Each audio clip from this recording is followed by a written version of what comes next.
Hey, White Sox fans, guess what? It's Southside Sox on the Farm, podcast number 16. As usual, joining me, taking time out of his day, taking time out of weekly, nightly, monthly farm podcast. Sometimes he hops on for White Sox MLB podcast. He's a relentless worker. He didn't change his hat for this one. So it's almost as if we did these back to back. So those 12 of you who subscribe to actually watching these podcasts, you'll make note of that right away. But Darren Black, thank you for joining me once again as the stalwart expert on our minor league system. Yep, I'm back.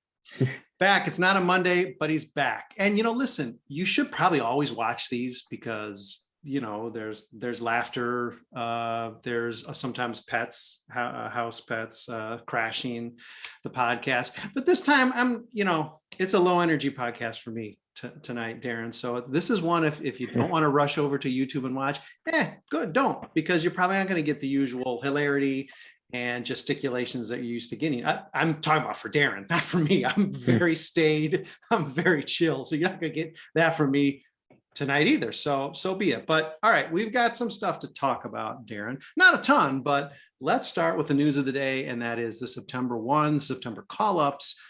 Certainly at least one pretty big surprise packed in there. I'm not sure that they went along with either one of your picks. You laid yourself on the line last week, and I don't think I did, so I can just say I had it right. But it's sort of an interesting set of call-ups for these for filling out the roster just by two. Not you can't go like 12 guys anymore. It's just two up to 28. But really, it's Rami González, who is sort of the guy who came out of nowhere, really now, and now he's a member of the Chicago White Sox.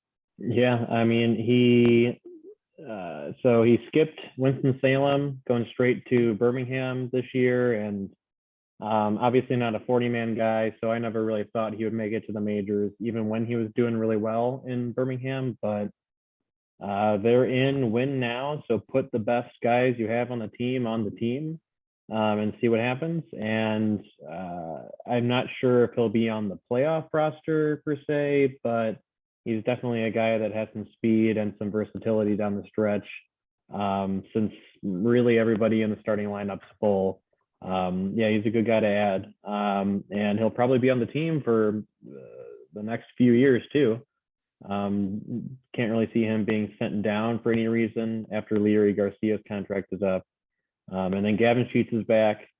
I kind of assumed it was going to be Jake Lamb, but obviously Gavin Sheets is much better. Just thought they would kind of keep that roster spot open in the hopes, or just in case if there were an injury. But again, they need to win. So, yeah. And he's already helping with a 3-run homer today. We have got that splintered off into some different directions that we are certainly going to get to, because there's some stuff about Jake Lamb I think we need to talk about.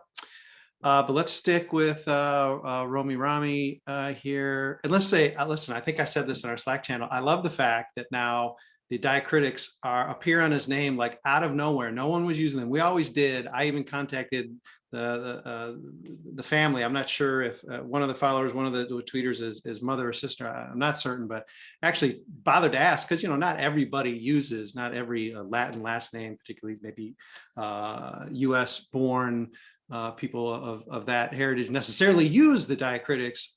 So, I'm always just, I ask, I say, hey, what is the name supposed to look like, right? I asked Aaron Santana, who's the sort of the liaison, the teacher in the Dominican, I guess by distance now, but the DSL guys and the young guys in Arizona, sort of in terms of the speaking English lessons and such.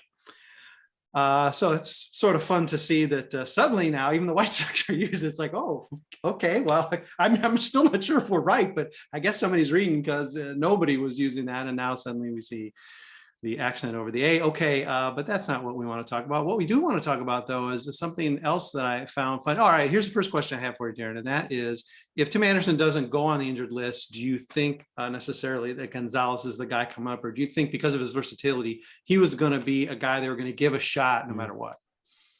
I think I think if Tim Anderson wasn't on the IL, he wouldn't be up here. But then I think he'd be added over the offseason to protect him from Rule 5 draft.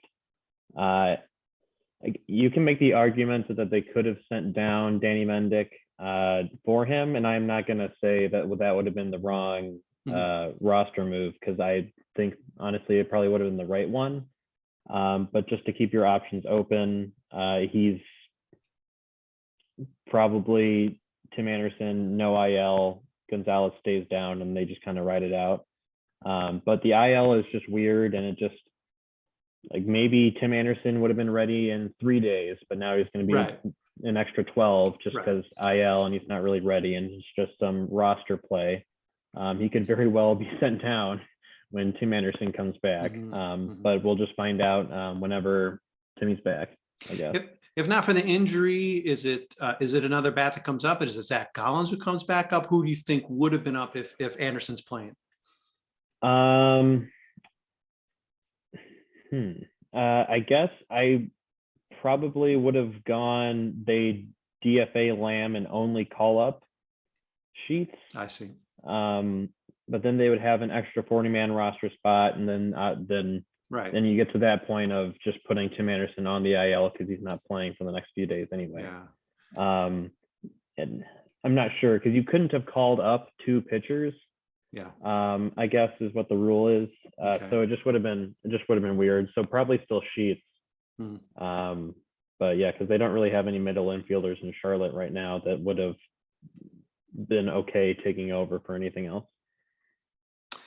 Tim Beckham's angry hearing that, but apparently he's been injured or something. He disappeared. He went from almost being on the team to, like, now he may have retired. I don't know. It seems like a lot of guys are retiring these days. We'll get to that in the second half. Okay, one more Gonzalez question. And if I haven't lost my train of thought, Darren. Oh, this is something that was brought out in our post on Southside Sox today. And that is that even the White Sox's own release announcing all these moves failed to mention it. And I understand that defense isn't necessarily, I think, as it was said in the piece, like sexy, and we've talked about it, the fact that it's been since the Cape Cod League that Rami Gonzalez even played shortstop. He has never played as a professional before he started his first game in Birmingham this year. Not exactly the direction you go. You'd expect a guy who played shortstop maybe in Arizona to end up playing left field if he couldn't. Hey, who knows? That could be the Jose Rodriguez track. But to go the other way and then to not only pull it off adequately, I'm guessing he's more or less an average defender. Maybe he's even a pace below average, but okay, he's not a Gold Glove shortstop. But the fact he could pull it off and still step forward with the kind of offense he has put together this year is, I mean, obviously it's the cherry on top is getting to the White Sox, but it's remarkable. Even if he only made it to Charlotte this year, what a remarkable jump forward Gonzalez has taken this year. Yeah, I mean, the bat really lit up while he was doing all this, playing a new position, though he did have experience in the infield beforehand, just never at shortstop. And shortstop is much different than second base, obviously. And you have to be a lot more, I guess, nimble or more athletic than a normal third baseman. And he's clearly a lot more athletic than a normal third baseman. So see if he's good at short. And I mean, he hit 20 homers in Birmingham, which sounds impossible. I think it technically is impossible. There's some weird trick of numbers there, because I don't think it's actually really allowed. Yeah, and he also stole 20 bags. I know the rules are different in the minors with that, and I don't remember what AA rules were in that respect.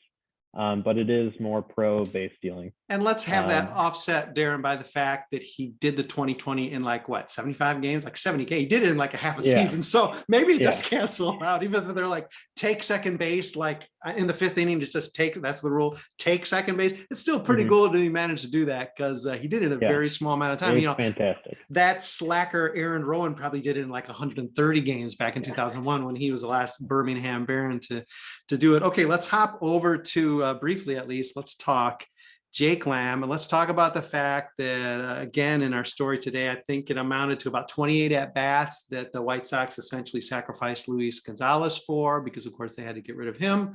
DFA'd him thinking maybe they could sneak him through in order to activate Jake Lamb to get him for, I guess, the stretch run. He got his normal utilization, which was maybe a dozen games, something like maybe 30 plate appearances. Didn't do well. Obviously, if he had done well, he'd probably still be with the White Sox. But I understand that these are some of the things that just happen because we're starting to get to that crunch in the win now mode. Some of these guys who haven't done the Rami Gonzalez and like busted out and said, you have to put me in the major leagues, are going to fall by the wayside. Blake Rutherford, guy probably talk about here in a minute, that might fall in the category. So it's not as if it's a shot through the heart that Luis Gonzalez is out of the organization, but still now in retrospect, perhaps even more, pretty strange that they made the decision then, knowing that Lamb wasn't going to be their guy like through November. I mean, I don't think Luis Gonzalez is ever going to be an important part even in the bench, so I don't mind that much. But I would have preferred Lamb to be DFA'd before Luis Gonzalez. I probably would have preferred like Rutherford too, but it was just Gonzalez season-ending injury, or at least a more serious injury than what Jake Lamb had at the time, because Jake Lamb would have, obviously he came back to play, and Luis Gonzalez was not. So it was just tough roster mechanics that you have to do at that point. But Lamb, he was better overall than I thought he'd be. He walked a lot more, showed a bit more power. It's just, for a guy that strikes out that much, it's not good to have that kind of guy as your bench, I guess. I don't even really want to say he's a defensive replacement for anything, but your bench bat when you needed a pinch hitter. Yeah, I mean, what is the additional asset? At least, though their numbers aren't remarkable, Hamilton's got speed, he's going to give you a little defense. Goodwin, I guess, gives you some corner defense. He's going to, I guess just overall some versatility. I mean, Lamb is pretty much, if he's not mashing and if he's not really taking advantage of maybe some right-handers, what's the point? And I guess you could have asked that question way back in March when they decided to give him the final roster shot. And you're right to point out, Darren, I'll back off of the White Sox. I'll take my foot off of them in criticizing, because you're right. This is a win now team. Luis Gonzalez was not going to give you the opportunity to contribute anything. I understand they tried to sneak him through, and technically they almost did. If it was the Giants who picked him up, that means he almost made it. I guess Jake Lamb, if you thought in March he was going to be a good help, I suppose it makes sense that for the stretch run, you thought he would be able to help. And again, if he had a strong, in his spot play, if he had a strong August, he's probably still with the White Sox. And maybe Gavin Sheets is still playing in Charlotte, mashing a little bit in Charlotte and not selling as many breaking t-shirts in Charlotte. Okay, so we alluded to Blake Rutherford. I'm not sure if it was you. You wouldn't be the only one who would suspect he's got some sort of photo negatives of somebody in the front office, because the guy really does seem to have 9 lives, even though he has picked a time to sort of pick up. Maybe this was just the opportune time for him to pick up, because he's a player of the week, player of the month. He's a player of something. He has heated up a little bit here in, I guess, a stretch run for Charlotte.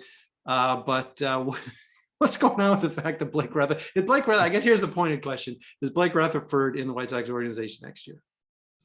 I'm gonna go with no, because I'm gonna go with I don't think Mike Rodolfo is going to be, just of the other 40-man guys that could potentially be. I don't think Mike Rodolfo is going to, solely because of the options that he will not have left next year.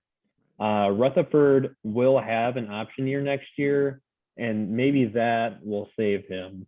But at this point, he's not even. See, they've made so many players outfielders. I don't really know where to put him on the list of the depth, but maybe I'd put him like 7th, 8th, 9th, something like that. And they got pretty close to 7, 8, 9 this year for outfield depth. And Blake Rutherford was not one of those guys that came up. Wasn't. And again, this all presumes, I always say this presumes they do nothing to add. I mean, even this year they arguably added Adam Eaton. They did actually add somebody, in the offseason. This presumes they do nothing in a trade or free agency signing in terms of adding to that depth and pushing Rutherford further down. I mean, this was his shot. This was really his shot to at least make it a tough decision not to call him up. And I'm guessing it was never a tough decision not to call him up. Yeah, no, so August, he finally had a good month, Rutherford did. But the previous other months, Yeah. he was just really bad and wasn't showing the power that he was supposed to show when he was drafted. Doesn't have fantastic speed, so he doesn't play center much. Doesn't have a fantastic arm, so he's mostly a left fielder, but will go in right occasionally. He's just not I'm pretty positive that if this was 2015 or 2016, he would be the Charlie Tilson, just always up saying like, okay, show us what you've got, even though maybe you don't have anything, just please show some glimmer of hope. But this isn't that team. No. They've got a lot of outfielders and a lot of good outfielders, and maybe he can latch on somewhere else. But I also have a tough time finding out what the Sox get in return for him too. So he's just in a very precarious situation right now. All right, we're not going to entirely leave Charlotte and the upper depth of the system, but we will take a quick break and be back with the second half of our farm show number 16. Darren, can you believe it? You are still smiling. The color in your face is still there. You are about to survive a very challenging season. So congratulations for that. We'll check in on that. We'll take a break, be back in just a minute. And all right, well, see you then.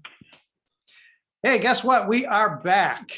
That break didn't take a minute. Come on, I'm lying. If you're watching, that break didn't take but a second, but we're right back because we cannot stay away for as much as even a minute. You can see the excitement on my face, and you can always see the excitement in Darren's face. The guy, his hat's going to fly off anytime now. Remember, that's it's a good trick for those speedsters. Sometimes they knock their own hat off to make it seem like they're going faster than they are. Pretty slick, huh? So don't be above that, Darren. You can do it. Okay, let's talk. I want to talk about this for a while with you, and what seems to be maybe apparent movement in the catching depth for the White Sox, in that Seby Zavala is still in the major leagues and Zack Collins is not. Is that an overreaction to say that perhaps Zavala has moved back ahead on the depth chart, or are the White Sox perhaps getting more to the end of the rope with Zack Collins, or is that just wishful thinking? What's the situation with the catching in your eyes? Yeah, so I thought it was for me, I thought it was surprising that they sent down Zack Collins because that was his option. And so next year he will not have an option. And I thought, well, might as well, because Seby Zavala was going to lose his option year next year. I thought, well, maybe try to save at least one of those guys to keep their option. But again, they're win now. And at this point, with Yasmani Grandal back, looking healthy, both catching and at the plate, might as well have your backup catcher be the guy that's the better catcher. I think a lot of people have problems with Collins and Zavala for the same reasons. They kind of just let baseballs go to the backstop just randomly. It's not fantastic that they do that, but boy, Sox fans are tough. Yeah, catching is important for catchers. Interesting, but he's definitely better play caller or pitch caller, and when he is catching it, he is framing it much better than Collins. I still think Collins is the better hitter, but at this point, if you're in the playoff series, you don't really need Zack Collins to go and hit if you've got Gavin Sheets on the bench to go and hit. So might as well have it just be the backup catcher that if you need a pinch run for Grandal in the 8th or whatever, and have Zavala go out there and be competent. That's how I should look at it, or how people should look at it. Given the option situation, then, Darren, is this an indication that the White Sox making no other moves in the offseason? And, I don't think I'm picking on them. I think it's happened before where they sort of have made no moves in the offseason, but okay, presuming no catcher moves in the offseason, would this be an indication, given they sort of juggled the options the way they did, the way you laid it out, that they are comfortable with or would be predicting that Seby is the backup on opening day 2022? Yeah, so obviously it will be one of those two on the team next year. Right now, I'm going to assume that it's Zavala. that probably means that Zack Collins is not on the team next year. But the way I basically look at this is, if you're a meaningful prospect from the rebuild 2015, 16, 17, you're in the majors. If you are not a meaningful prospect any longer, then you're expendable and you just weren't good enough. And that's the point of the rebuild, to see who was good enough to get you to that playoff championship window. There probably will be, Charlotte will probably look a lot different next year, with a lot of familiar faces gone, for whatever it's worth. But Yermin Mercedes is still around and he still has options. So maybe he's the third catcher, I guess. But it's just, there's a lot of guys that just couldn't do it, and they just should go to other places to prove that they can do it elsewhere. The Sox roster is full.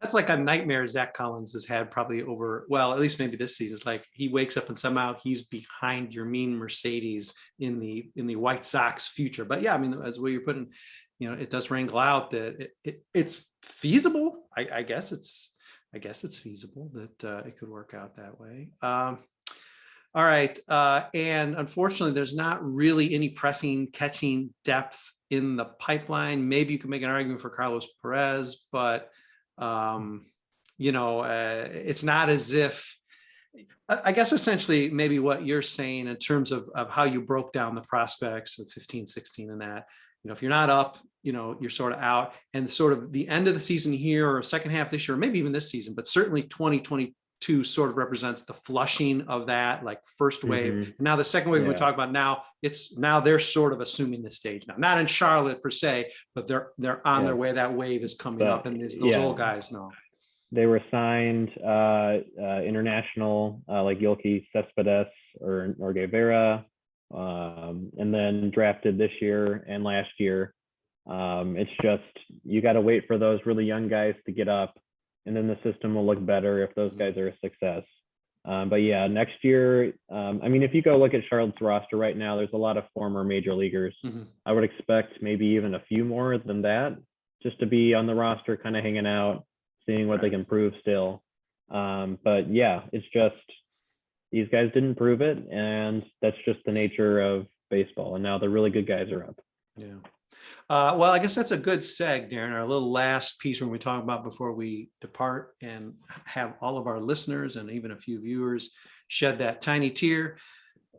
Final portion is going to be talking about pitching in the system, Darren, and really there isn't much of it. Now, you can sort of chide the legitimacy of, say, an arm like Taylor Varnell. I know there were some legit questions about him, notably because he was an older prospect and he was just getting into Birmingham this year before he decided, while having the most MVP votes in our very unofficial, but not completely unscientific polling all year, basically would have been our pitcher of the year at the time of his retirement, decided, you know what, I don't see the major leagues in my future, or I see another dozen kids in my future. So this, I'm making it. I am going to opt for the thing that's more important to me, which is family, which is totally cool. And we wish Taylor really great luck with that. And it is sad to see him go. And because he's a good guy, but also because, geez, Darren, the White Sox, we have talked about this. Sorry that we're at the end of the season now, so we are recycling a few topics here, but there isn't any depth aside from Norge Vera.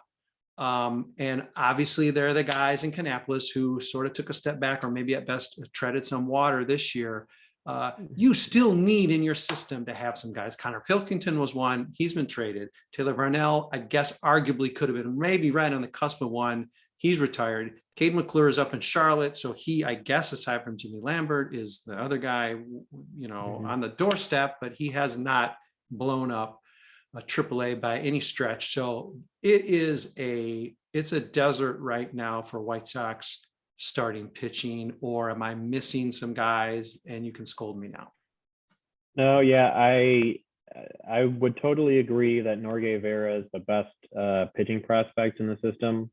And I probably would have said that before he actually started playing too. But the people that have been watching him play in the Dominican Summer League actually have him throwing 97, 98, which is very impressive.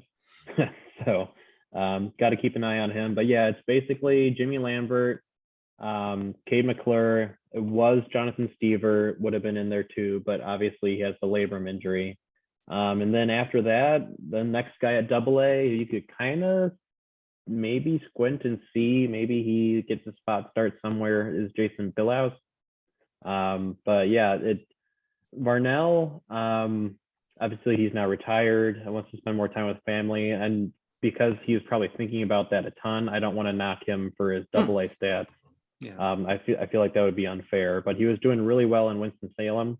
It's still impressive because he was a 29th round draft pick. It's just impressive, just any way that he made it to AA. You're drafted that late, you're not expected to go that high, like 2 levels short of the majors. Like how Rami Gonzalez is now in the majors and drafted in the 17th, 18th round. It's very impressive that they got up there. But yeah, if he stuck with it, I could have definitely have seen him in Charlotte as a mainstay there, and then as a doubleheader, been like gotten a start. Maybe they try him out in the bullpen to see if he gains a tick or two in miles per hour. But yeah, sad to see him go, because he was one of those few pitchers that would actually go deep in games, because he didn't really have much of a pitch count like other guys. Very Spencer Adams, Bernardo Flores kind of like. Yeah, I was going to say Bernardo Flores. It seems like that he profiles similar there. And listen, we can talk about throwing 97, 98. We can talk about, you know, where they were drafted or where they rank on the scouting scale.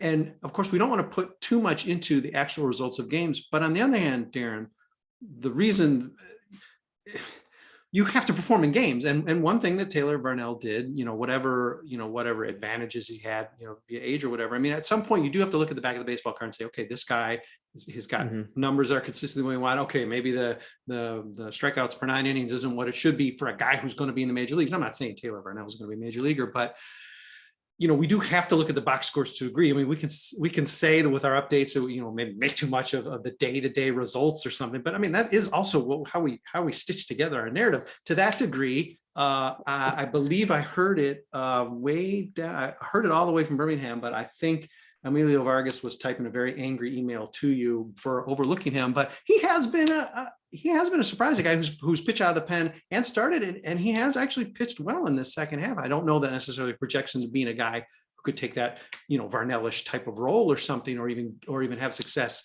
at AAA, but he has done well. I mean, we are looking for any arm we can sort of tout. Yeah, there are several arms at each level that are, or not, I shouldn't say several, like one or two. Yeah. I guess if I'm including the bullpen, there might be several, but sure. Starting pitching, there's usually at least one guy who's maybe a bit older doing well at each level. And Emilio Vargas is definitely one of those guys. I think the Sox don't really know if they want to try him out in a long man role or starting yet. With Taylor Varnell retiring, he probably needs to stay starting for a bit longer. But he's also a former, I guess I shouldn't say top prospect, but a notable prospect in other people's systems. And Taylor Varnell never got to that point of a top 30 with the White Sox. So Vargas does have a bit more of a prospect luster. It's just run off a ton because he was one of those guys that was signed really young. So he's probably been in the league for about 6-7 years.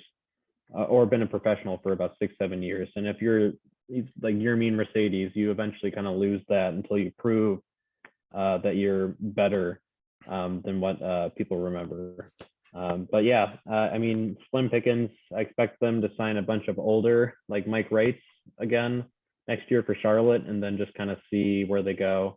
Because Jared Kelly, Andrew Dahlquist, Matthew Thompson should not be called up whatsoever. They do not deserve it. So they need to still be in Kannapolis. Darren, you can make an argument maybe this year they should have signed more of those types of arms, but hey, let's just hope that Carlos Rodon stays intact. Lucas Giolito just has a little tweak. Lance Lynn is just basically getting 10 days off because otherwise, man, this season is not going to end up the way you want it to, but we won't think that way. All right. Well, listen, everybody who has been listening, listen to all, man, we're at 16 already, 16 farm packets. That's ridiculous. Thank you, everybody who does listen. If you're not watching, hey, listen, you missed a ton of Darren Black gesticulations. The hat did actually blow off a couple times when he was making legit points. And so you missed that. Of course, you can go over and watch that. We have a YouTube channel. You're aware of it. It's linked in the post here. It's linked. Hey, take a look sometime. See if Darren changes his hat next podcast, because guess what? Probably next Monday or Tuesday or Wednesday, we'll be talking again for the Farm Podcast. Hey, when's the season over? I know Charlotte plays pretty much all of September, but are we going to have Birmingham playoffs potentially sometime soon? Is that mid-September? What you know better than me? The playoffs would be end-ish of September, I believe. Okay. This year is just different because the top league started a month later, so they would have been over in they didn't play last year, 2019. It would have been over like today or tomorrow, basically. But like end of September, beginning of October, they should be playing. I'm not sure if there are playoffs confirmed yet. I think before the season, some people were saying that those were canceled.